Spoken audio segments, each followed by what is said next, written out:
E aí família, tranquilo? Esse vídeo é uma parte 3 de uma série daqui do canal. Se tu não assistiu, eu vou colocar no card acima. E pra tu que assistiu e não lembra, eu vou relembrar um pouco pra tu. Eles vão até um shopping, mas um monte de aranha aparece. E eles vão até a sala do boss, e veem que ele era um simples slime. Porém, não era um slime qualquer, e sim um com ossos. E após derrotarem o boss, eles saem do shopping, e Cell-Ha corre em direção a eles. E aí, lembrou? Então chega de mimimi e só bora pro recap. A história continua com Cell-Ha abraçando seus pais, e Gorreon dá uma olhadinha de fundo e pergunta quem era a garotinha. E o Prota responde que era sua filha, e Gorreon fala que não sabia que ele era casado. E nesse momento, Cell-Ha se vira e se apresenta, deixando Gorreon em choque por causa da fofura. E ela pergunta se poderia dar um presente a Cell-Ha. E o Prota fala que mais uma pessoa havia caído nos encantos dela. E Cell-Ha chama a atenção dos seus pais e avisa que ela tinha chegado até ali com seu avô. E quando eles olham para ele, perceberam que ele estava bem bravo. E o Prota pensa que pelo rosto do seu pai, a cobra ia fumar pro lado dele. Caçadores possuem futuro promissor, mas existe um motivo deles não ganharem tanto dinheiro. Eles recebem esse tratamento especial pois colocam suas vidas em risco. E o pai do Prota estava decepcionado e pensa que não bastava o filho dele ser um caçador, mas também a mãe de sua neta. E ainda por cima são caçadores não oficiais, mas por terem completado a dungeon logo serão caçadores profissionais. E ele pergunta ao Prota sobre o que ele ia fazer com Cell-Ha, já que ele não podia deixar ela sozinha toda vez que fosse na dungeon. E o Prota pensa que já tinha um plano para isso, mas ele realmente não tinha uma babá para cuidar dela agora. O pai do Prota suspira e fala que ia ficar com ela por enquanto, já que ela era muito educada, então não ia dar muito trabalho. O Prota agradece, só que no mesmo momento o pai do Prota chama Eunhye, pois ele queria falar algo com ela. Em um quarto da casa, o pai do Prota começa a falar que não iria pressioná-la a se casar com seu filho, mas ele a questiona se ela não sentia nada por ele. E ela responde que não era isso, e ele fala que então se existia alguma possibilidade pelo menos. E Eunhye começa a se lembrar de quando o Prota as acolheu em sua casa e agiu como um pai amoroso e como alguém de confiança na dungeon. E ela responde que tinha uma possibilidade de sentir algo por ele. E o pai do Prota começa a dizer que isso era interessante e que agora ela só precisava seduzi-lo. E continua dizendo que tinha ouvido sobre a situação em que ela se encontrava e que ela havia passado por várias coisas sozinhas. E nesse momento, Eunhye começa a ter um flashback de quando ela concebeu Cell-Ha. E todos ao seu redor falavam que ela estava numa situação horrorosa, pois além de perder seus pais, ela não conseguia entrar em contato com o pai da criança. E Eunhye pensa que foi tudo culpa da teimosia dela, pois além de terminarem relacionamentos brigados, dar à luz a Cell-Ha foi uma escolha dela, porque ela achava que fosse capaz de criá-la sozinha, trabalhando como professora particular, atendente de conveniência e até de entregadora. E toda vez ela se pegava pensando no Prota, querendo pedir ajuda dele, mas ela se convencia toda vez que poderia fazer aquilo sem ele.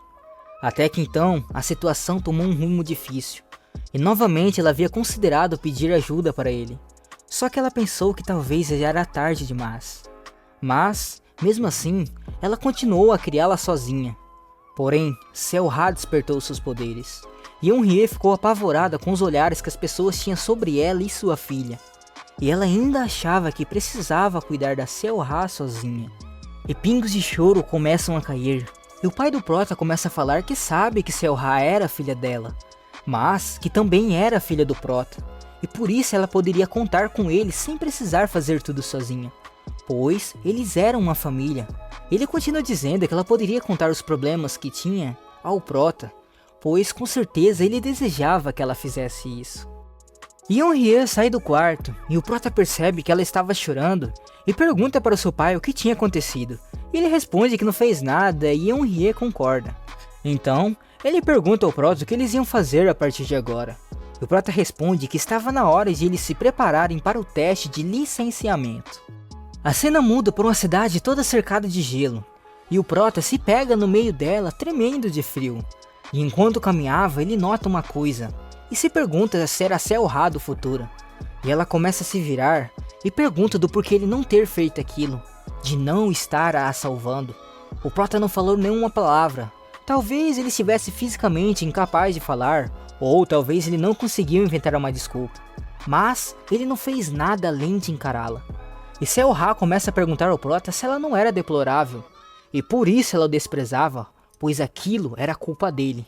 E ela ataca o prota, e quando ele ia ser acertado, ele acorda suando, e Sayori fala para ele que o sol já havia se levantado para dar um oi. Um pouco depois, o prota olha para o celular e percebe que eles estavam começando a ficar sem dinheiro.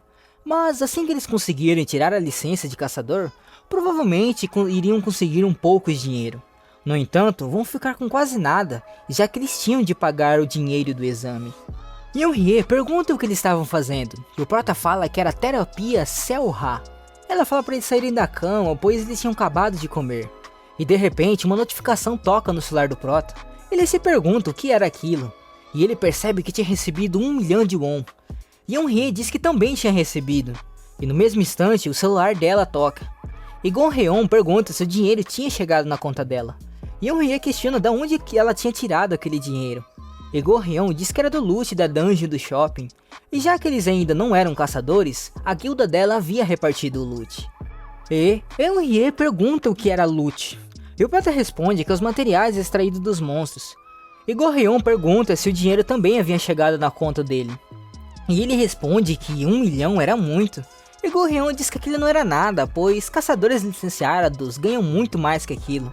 E ela lembra a eles que o dia do exame de admissão estava chegando. E o prota começa a explicar que o exame de admissão tinha o propósito de medir o nível dos caçadores aspirantes. E para permitir que eles se tornem caçadores com plenos direitos, você teria de passar no exame e conseguir a licença. E com isso, eles não só ganhariam o direito de utilizar aspectos necessários para ser caçadores, como looting, mas também serem reconhecidos oficialmente como caçadores. E ele começa a pensar que a Gon-Heon de agora é bem diferente das memórias que ele tinha dela, como por exemplo ela querer recrutá-los para a guilda dela. E isso é tentador, já que eles são uma das maiores guildas da Coreia.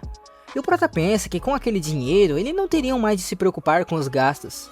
E ele fala para Yeonhye que eles tinham bastante tempo até o exame de admissão. E ela concorda. E assim, eles chamam a Sayori e dizem que estava na hora de fazer algumas compras.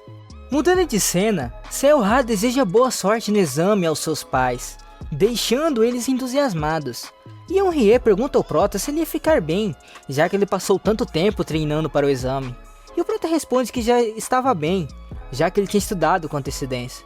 Então o prota começa a relembrar que sempre tirava nota máxima no teste escrito. Era como se ele tivesse comprado o gabarito. Porém, por causa da falta de força, ele sempre falhava na segunda fase do exame. E quando ele finalmente conseguiu sua licença, ele saiu parecendo um mendigo, todo surrado. E o prota olha para Yeonhye e percebe que ela parecia bem preocupada, e por isso não seria bom se ela fizesse o exame nesse estado. E ele pergunta a Yeonhye se ela queria fazer uma aposta com ele, e ela pergunta qual seria essa aposta. E o prota fala que o objetivo seria que quem conseguisse a maior nota no teste escrito, e o prêmio seria realizar um desejo do vencedor, e ela concorda. E o prota pensa que as preparações para prevenir os infortúnios da Sayori começaram oficialmente. E se Sayori tiver que passar por 5 infortúnios no futuro, ele iria ajeitar o terreno para que esses infortúnios possam ser evitados e garantir que Sayori possa sorrir. Mudando de cena, na casa da espada Goryo, o figurante diz que o exame de admissão do qual ele havia falado estava prestes a começar. E o senhor fala que se era hoje, eles deveriam ir até o local do exame. E o figurante diz que iria preparar o carro, porém, o senhor diz que não era necessário, pois ele ia ir de a pé. E quem estava falando era ninguém menos que o Santo da Espada.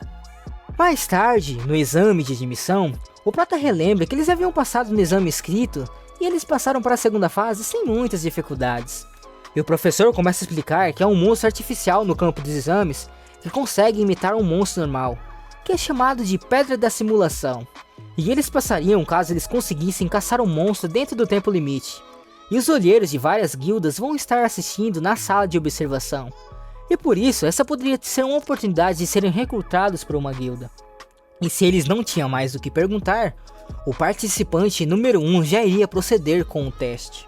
Enquanto o teste passava, a maioria dos participantes estavam perdendo. E os observadores dizem que não tinha muitos candidatos promissores. E um deles comenta que entende que alguns dos participantes são derrotados, mas que não consegue acreditar que existem participantes que desistem das batalhas antes mesmo de entrar. E eles também comentam que era a primeira vez que eles viam o Santo das Espadas na sala de observação. Santo da Espada. No primeiro dia houve uma rachadura e ele foi o caçador que salvou a humanidade da destruição absoluta. E ele é o líder de uma renomada guilda, a Casa das Espadas Goryu. Tanto habilidoso quanto famoso, quando os caçadores são chamados, ele é a primeira pessoa a ser mencionada.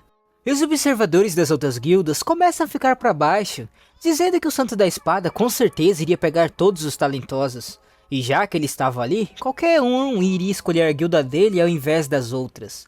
E um deles lembra que tinha ouvido falar que sua neta havia implorado para ele ir nesse exame de admissão. E então, Gorreion chama o Santo da Espada, e ele pergunta quem era a criança. E ela responde que era a filha de um participante que ela conhecia. E assim, o Santo da Espada fica olhando freneticamente para Seoha. E de repente ela pergunta se ele era o Papai Noel. Ele responde que era o Santo da Espada e não o Papai Noel. E Seoha diz que era Seoha.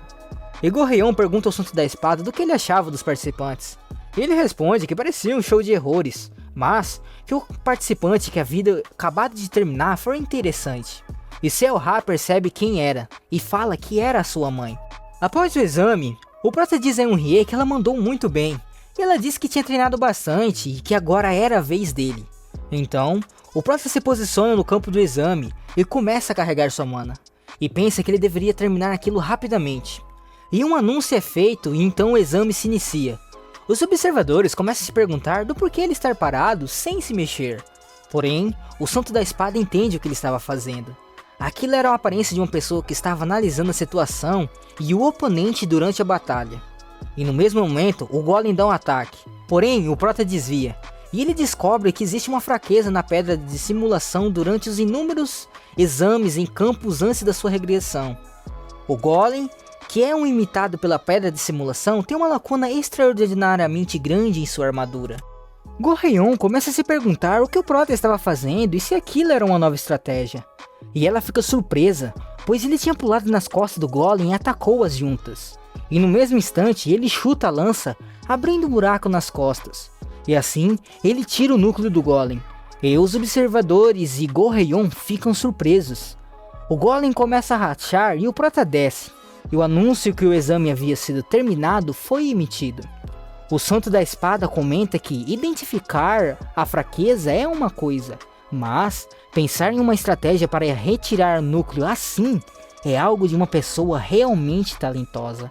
Na cena seguinte, Gorreion diz que eles deveriam ter ficado de estômago vazio durante o exame. Por isso, ela tinha comprado aquela refeição como recompensa. E Eunhye diz que aquele lugar parecia ser bem caro. E ela responde que como ela já tinha pagado, eles só tinham de aproveitar e comer. E o prota pensa que, após o exame, ela iria falar sobre recrutá-los, pois por cada boa ação, por mais que ele se sentisse grato, era como se houvesse um motivo escondido. Não só porque ele viu todos os lados da Gorreion antes da sua regressão, mas também porque ela é a neta do Santo da Espada. Mas parece que ela não tinha as más intenções, e já que ele havia voltado para o passado, ele poderia estar exagerando. E no mesmo momento, Gorreion fala que se poderia fazer uma pergunta a ele. E ela fala sobre as armas que eles usaram, e se ele poderia dizer onde eles tinham conseguido.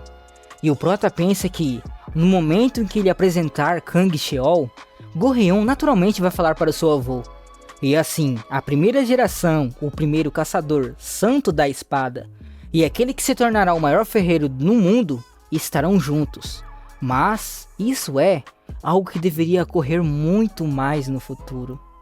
E aí, gostaram do resumo? Se sim, deixa aquele like maroto e se inscreva no canal para não perder nenhum recap. E se não gostaram, deixa o like mesmo assim, vai que melhora, né? Bom, então é isso galera. Beleza, falou e fui!